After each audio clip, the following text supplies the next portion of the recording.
All right, today we're going to move on to section 5.3. This is the sum and difference identities. What that means is we are going to be able to find sine, cosine, and tangent of angles that are not special angles. Specifically, sums and differences of our special angles. So I told you before earlier in the year that the only special angles that you knew so far were multiples of 0, pi over 2, pi over 4, pi over 3, and pi over 6. But I said so far, because as it turns out, you can find the sine of 15 degrees, or you can find the sine of 165 degrees. These are things you can do. They are technically special angles as long as you are using some of these formulas. So we're going to start with the cosine sum or difference formula. And you're going to be seeing a symbol here that you've probably never seen before. Now, we've all come in contact with plus or minus before, correct? Okay. This is basically its reciprocal symbol, minus plus. What this implies is if this side of the equation uses the plus, this side of the equation uses the minus. If this side uses the minus, this side uses the plus. That's what it's telling you. Okay. So see, I've said note the sign switch. So what this is telling you is if you can do cosine of angle A plus angle B, if these angles A and B are both special angles, you could do this by hand. Of course, if they're not special angles, you need a calculator. But if A and B are special angles, then cosine of A plus B is cos A times cos B minus sine A times sine B. And the only thing that changes from plus or minus is the symbol switches. Now sine says plus minus plus minus. That means whatever symbol you use on the left side of the equal sign, you'd better use that same symbol on the right side of the equal sign. That's what that's telling you. So cosine switches signs, S-I-G-N's, switches symbols, there we go, I'll use that word, whereas sine does not switch symbols. Sine of angle A plus angle B, sine A cos B plus cos A sine B. And the tangent formula is wow, right? It's a little nutsy. But it can easily be proven why it's true using the fact that tangent is sine over cosine. Now that was something that we were going to do in the notes, something similar to that. I've decided to remove that from the notes because it's not in the homework and it's not on the test. All right. We will use these a lot as far as proofs are concerned, but I'm not going to handle that one for you guys. You could if you wanted to. It's not that bad. Notice that tangents use the same symbol on the top of the fraction as they would have used over here. The reason why is because on the top, tangent is sine of x, right? So it behaves like the sine sum or difference formula where the symbols match. But since tangent is over cosine x, the bottom, its symbols behave like cosine x where they switch. And you can read the formula to see how to use it. All right. So for the first one, it says find the exact value of cosine of 15 degrees without a calculator. Oh, right. Well, 15 degrees. Until right now, you were unaware that that is technically a special angle. Now, there's not a special triangle that we're going to associate with it. Instead, we're just going to use the formula. Cosine of 15 degrees. Just a tip. I suggest, if you can, using degrees for the sum and difference formulas. Because if you're not using degrees, if you're using radians, you're going to be tracking down a lot of common denominator stuff. You know, like sine of pi over 3 plus pi over 4. Now you have to track down common denominator. But if you say sine of 60 degrees plus 45 degrees, well, that's just 105 degrees. You see, it's much easier. So sum and difference, degrees are your friends. So using special angles, how can we get 15 degrees? Using the ones that we know and love. How could we get a 15? Morning, is that door unlocked still? Morning, sorry about it. No problem, sir. Hi, Cameron. He is... Anyway, what were we saying? Oh, yeah, so what special... How could I get 15 degrees using special angles that we already know and love? There you go. 15 degrees is 45 degrees minus 30 degrees. So we're going to say that this is the cosine of 45 degrees minus 30 degrees, and we are going to use the cosine difference formula. Oops, I'm pointing at it and you can't see what I'm pointing at. The cosine difference formula. So we're just going to fill it out, and I'll leave the formula on screen so we can see it. Remember, I'm using this difference formula, so I have to use this plus. If this side is minus, this side is plus. So we do cos A, where A is 45 degrees, so cosine 45 degrees, times the cosine of B, which is 30 degrees. Since this one's a minus, this one's a plus. Sine 45, sine 30. Get skinny math. There we go. Oh, hold on. Two questions at once. Hold on. What's up, Tag? You mean here or over here? Well, since this is cosine, see how the symbol has flipped over? Whatever symbol you use here, you use the opposite one here. That's what that's telling you. So since I had to use a minus here, I had to use a plus over here. Okay? Okay, and McKinley, what were you saying?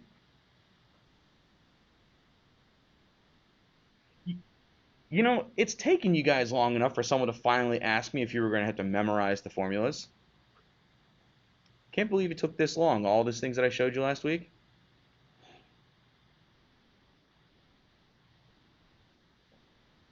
You should memorize formulas because it makes you faster. Remember what I said about time constraints? Okay. The LEOC comes with a reference sheet. I'm going to give you that reference sheet for this test. Because I figure if you're going to get it on the LEOC, you might as well have it for my test. Ms. Klein disagrees. I don't care. Okay? She makes her students memorize these formulas. And I said I don't see a reason to memorize them. I'm going to be real. I don't have them memorized. Oh, they're on the LEOC. They're on the reference sheet. However, even though I don't have the formulas memorized, I have pieces and parts of them memorized. Let's see, how do I explain that? Like, remember I told you I don't have all of the Pythagorean identities memorized, but I do know where they come from, and I do have a general feeling that, yeah, I know there's one that involves tangent squared and a 1. So I know how to quickly identify the one I need when I'm building. The same thing is going to happen for these formulas. You don't have to have them straight memorization, but you do want to have a feeling for what the sum angles are and what the difference angles are. You know what I mean? Like 15 degrees, your brain should instantly go 45 minus 30. And it should be fast. That way you can jump straight to the formula sheet, pull the formula right off of it, and know how to use it. So it's not that I have them memorized, it's that I have trained myself to recognize sums and differences of special angles. Okay? So no, you don't have to have these memorized. They will be on the reference sheet. But you do need to be able to recognize which one to use and quickly, and be able to use it quickly.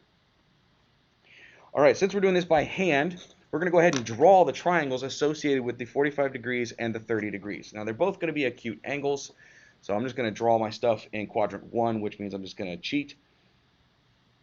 Actually, I won't. I'll actually draw it. Let's see, picture not drawn to scale, of course, and I'll draw 2 of those. One for 45, one for 30.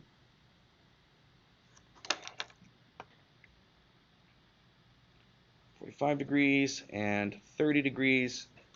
Now our 45, 90 is a 1, 1 root 2 triangle. And our 30, 60, 90 is a 1 root 3, 2, where the 1 is always across from the 30. So 1 there, root 3 here, and 2 here. Are we good so far? So far, so good. Fantastic. Alrighty, well, let's start evaluating then. Cosine is x over r. So cosine of 45 degrees is x over r. That's 1 over root 2.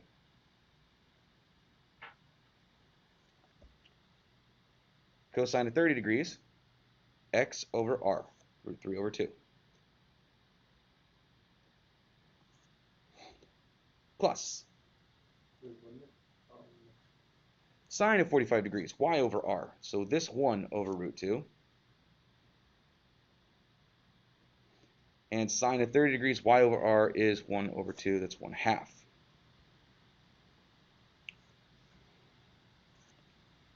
This left product is multiplying fractions, multiply straight across the top, straight across the bottom. So this is root 3 over 2 root 2.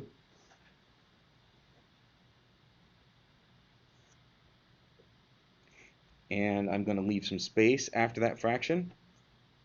And this one is 1 over 2 root 2.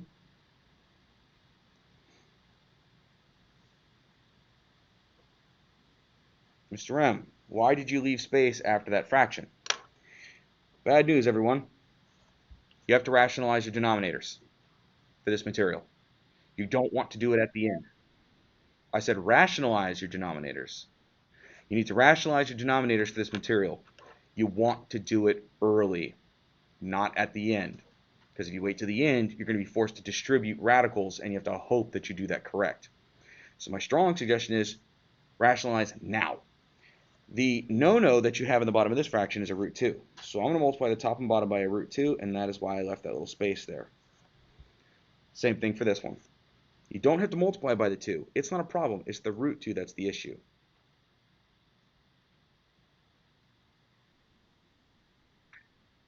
We have to rationalize the denominators. That way we can write this as a single fraction that is actually prettier than if we had not. If we don't rationalize the denominators and we add straight across, we get root 3 plus 1 over 2 root 2. That's kind of hideous. But something nice is going to happen if you do rationalize the denominators. The top of this one is root 6. So we can't just memorize cosine of 15 and put down the answer. We wouldn't get full points, right? You're not going to want to try to memorize cosine of 15 degrees. Trust me. It's not that it's a decimal, it's that it's a weird fraction. And you just don't, there's too many. It's just so much. Now down here, root 2 times root 2 is 2. There's already a 2 there. So this is 2 times 2, which is 4. And then the other fraction is just a root 2 on top and a 4 on the bottom. So when you combine these, you get root 6 plus root 2 over 4. There you go. That is the value of, sorry, I was looking like my pen's running out of ink. That is the value of cosine of 15 degrees. It's root 6 plus root 2 over 4. Neat, huh? You did that by hand. No calculator necessary. If you were curious what that looks like, you could draw the right triangle and you could do the Pythagorean theorem, where 4 is the hypotenuse and the x value of your triangle is root 6 plus root 2. Just be careful if you try to do this when you square this. It's not 6 plus 2. It's 8 plus 2 root 12, which is 8 plus 4 root 3. Okay. Do you have any questions on how to use the formula? Do you have any questions on evaluating basic trigonometry? No. Okay. So then what makes this stuff difficult? Time. Time, and did you quickly recognize how to get 15 degrees? Okay, stunned silence. Gotcha. So in 5.2, in lesson 5.2, is my pen really dying here? No. In lesson 5.2, we had a whole table of, I think it was 5.2, of the cofunction identities. And basically what it said was cosine and sine are equal if they're of complementary angles. That's why they're called cofunctions. So this says 90 degrees minus something. So cosine of 60 equals sine of 30, right? Because 60 and 30 are complementary angles. This literally says 90 minus some number. So cosine and sine of complementary angles are equal. And this says the exact same thing, just in the other order. We're being asked to prove that these are true. In 5.1 or 5.2, whenever I introduced those, I can't remember now, I told you we weren't going to do that yet. Well, here it is. The reason why we weren't doing it yet is because it uses sum and difference identities to prove that it's true. But it's really not that bad. So part A. Look, It's clearly a cosine difference identity. So we're going to use the exact same one that we used for this question. We're going to use cos A cos B plus sine A sine B, where A and B are given to you. A is pi over 2 and B is x. So cosine of pi over 2 minus x is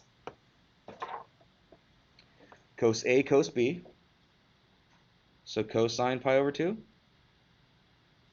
cosine x, opposite symbol because it's cosine, plus sine A sine B. Sine pi over 2, sine x. What we need to do is evaluate cosine and sine of pi over 2.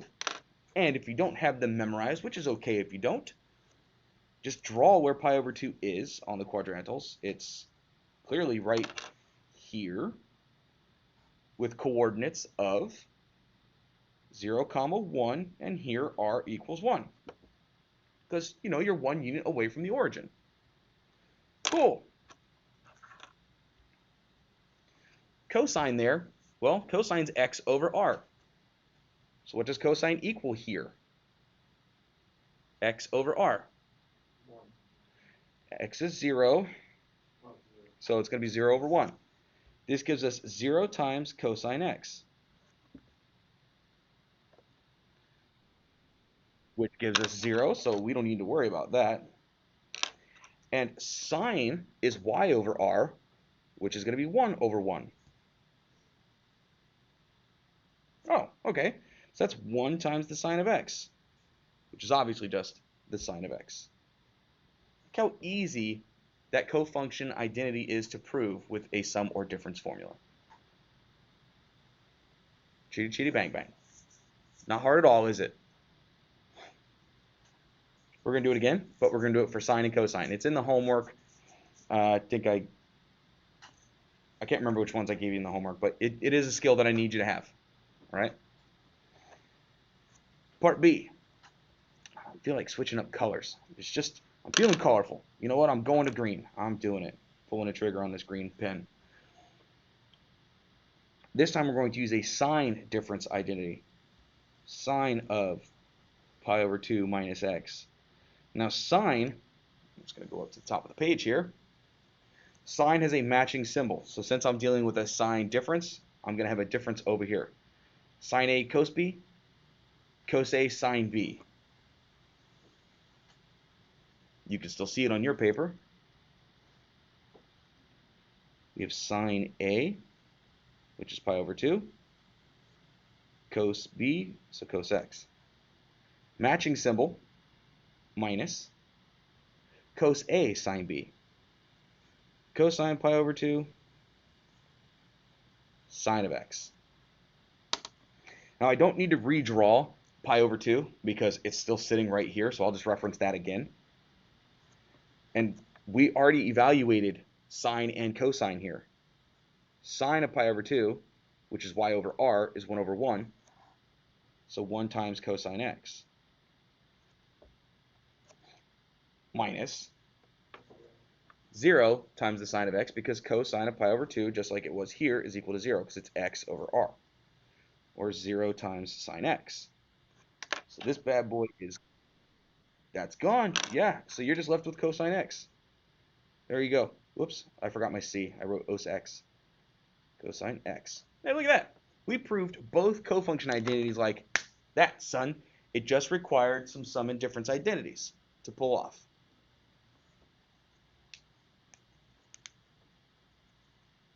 That's not bad, is it? I'll go ahead and tell you there's stuff like that on your test. See, the test questions, as they stand alone, not difficult. Time consuming, yes. But difficult? No. Would it help to have the formulas memorized? Yes, it would help with your speed. It really would. But I'm going to give you a reference sheet.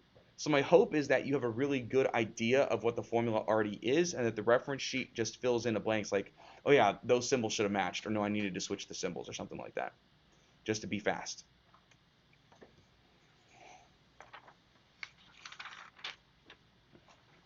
Can I flip it over without anybody freaking out? All right, then I will do so. Nobody freaked out.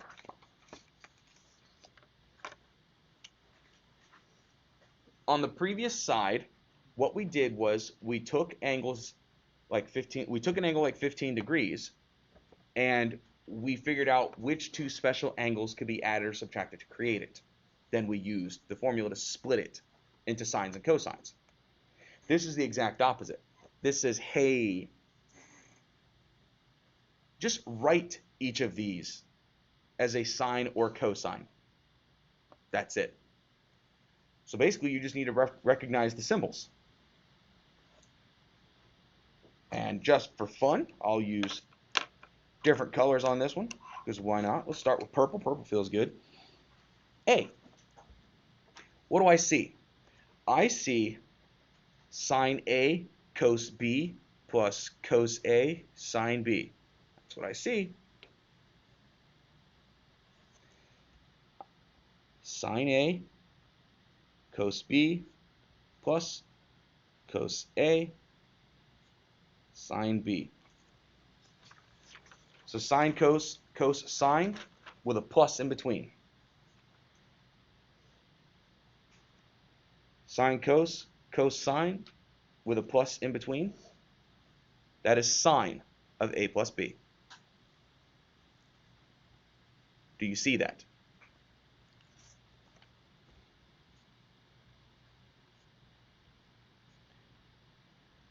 What I want to do is, I guess up here I'll identify. A is 22 degrees, B is 13 degrees. So you just need to add those two. Is that 35 degrees? Okay, sine of 35 degrees. I mean, we're not going to evaluate this. We're just figuring out what sum or difference it represents. Pretty cool, huh?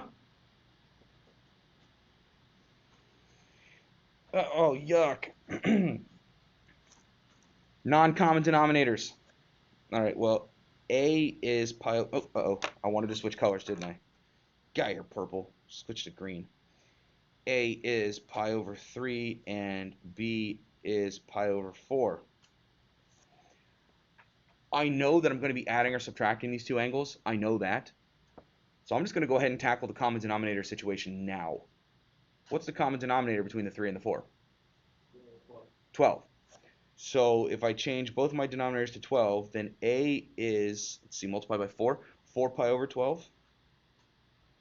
And B, we're multiplying by 3 on the top bottom, 3 pi over 12. There we go. Just to save us a little bit of time in the back end. Part B. What do we see? We see cos cos, sine sine, with a plus sign in between, a plus symbol in between. Cos cos, sine sine. Let's go to handy dandy formula block, and oh look, cos cos, sine sine with a plus in between. So if there's a plus in between them, there must have been a minus on this side. Oh, that's cos A minus cos B.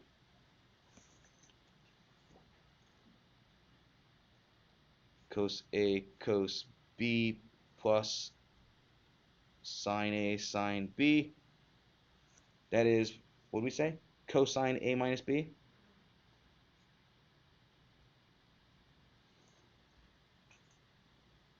So we're literally saying 4 pi over 12 minus 3 pi over 12. It's just pi over 12.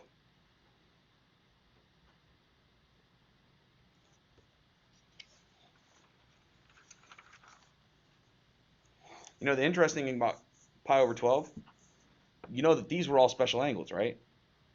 We could actually find this by hand. Pretty cool, huh? You know what else is interesting about pi over 12?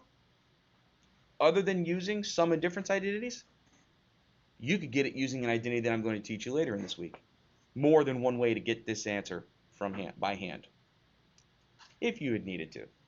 And last color, should I do red or blue? Someone said orange. I could do orange, but it really doesn't show up very well. Well, let's try the orange. He said orange, let's give it a shot. Let's see how it turns out. See if you can see it. Never used it before in the notes. C. Shows up fine, he says. All right, well, there you go. It looks kind of red, though, doesn't it? On my paper, it's very orange. On the panel up there, it looks red. That's why I don't use it, because it looks like my red. But it's orange. Yeah, but it's really not. I mean, the people in the room can see the difference between the two pens. I mean, they're clearly not the same, but once the ink hits the paper, it's hard to tell. All right, let's see. What do we know? We know that A is X, and we know that B is 2X. I see sine, sine, cos, cos.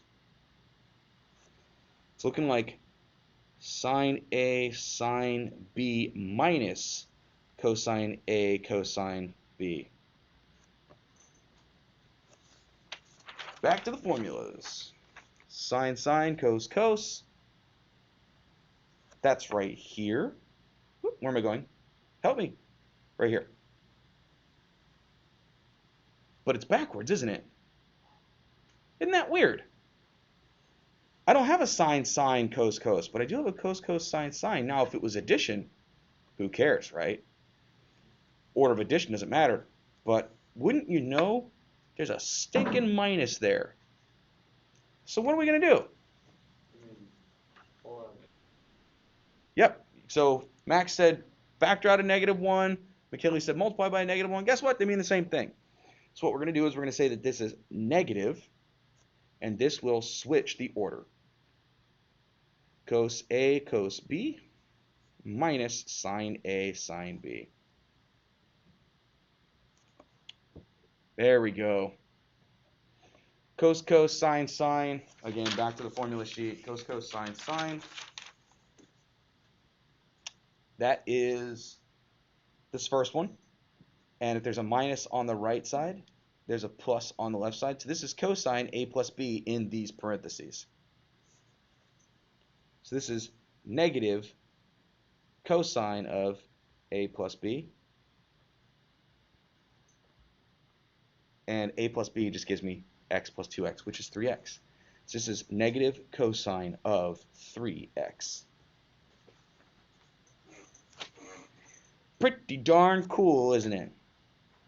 I mean, it's cool to me, but I love trig, and I'm a huge nerd, so, you know. Cosine of 3x is the same cosine of, right? I'm sorry? Never mind. You sure? Okay. Alrighty.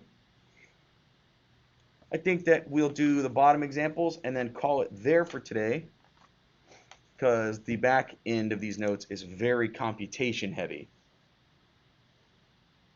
Now these are called reduction computation. Lots of math by hand. So we're going to wait on that, okay? We're going to wait on that. We'll just get to these last two right here and we'll call it there. It says prove the reduction formulas. Well, really all they're saying is if you shift sine by pi, you can get negative sine. Think of the graphs. So if you were to have graphed this, it would be the same thing as that. And this is saying if you shift cosine by 3 pi over 2, you can get a sine of x.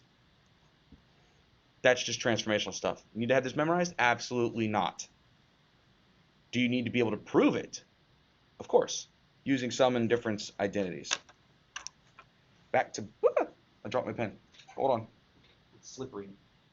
All right, back to blue. Back to blue. I'm going to start on the left and I will end on the right. This is looking to me like sine A plus B. That's what that looks like to me. Sine of A plus B. So I'm going to write the formula. Sine of A plus B is, of course I don't have it memorized, go back to the formula sheet. I see, she's trying to make me sound dumb. All right, so sine A, about me being dumb? Very. Let's see, so sine uses the same symbol on the left and right, so if I have a plus here, I'm going to have a plus here, and then cos A cos B. You can't call me dumb, that's my wife's job. Alrighty, let's see. What I write? Man, you know, I was just testing you guys. You passed that one. Let's see how you do Friday next week. I'm kidding. I'm kidding. I'm kidding. All right, let's see. So what are we going to do? Sine of x plus pi is sine x cos pi.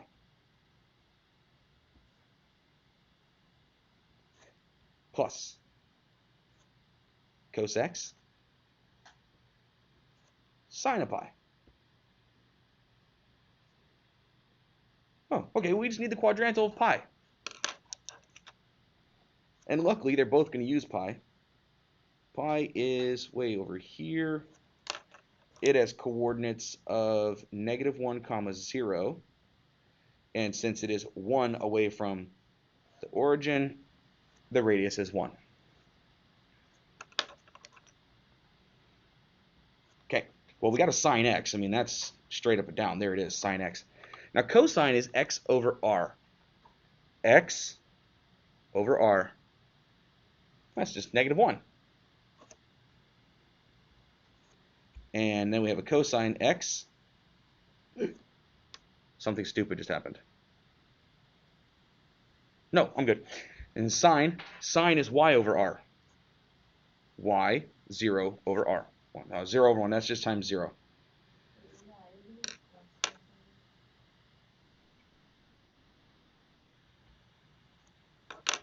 Yeah, this one turns to 0. And that's how we end up with negative sine of x. Like that. So again, it's not difficult. Time consuming maybe, recognizing exactly how to do it, that is going to be the difficult part. It's just going to take time. But it's not because the work itself is labor intensive. Cosine addition formula. Well, let's see. Cosine addition is, oh, don't look there. Right here. Cos A plus B. That's cos minus sine.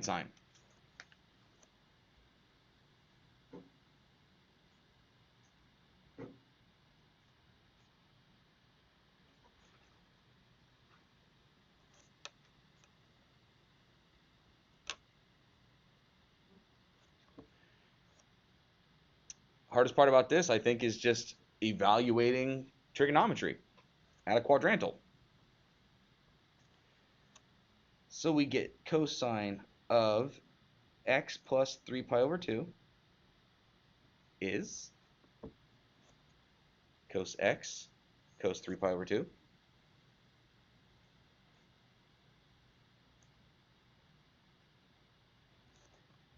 minus sine x sine 3 pi over 2.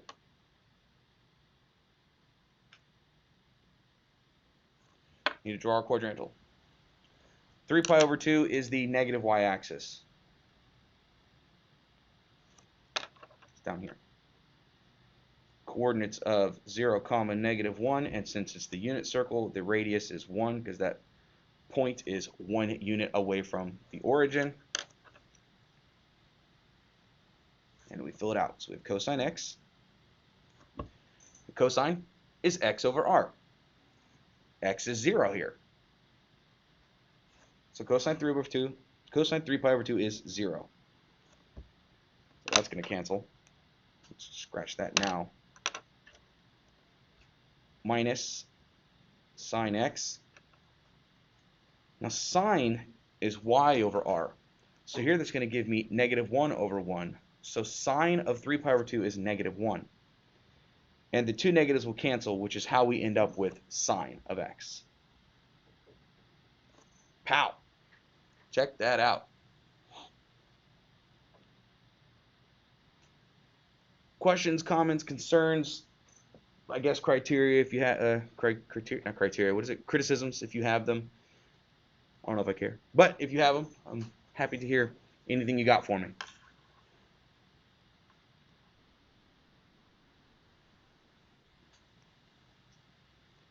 So that's what an F sounds like. Kenley's talking that junk. Alrighty, guys. Well, then I'm going to go ahead and stop the video, and afterwards we'll see if you guys have any questions you want to ask me from yesterday's sheet.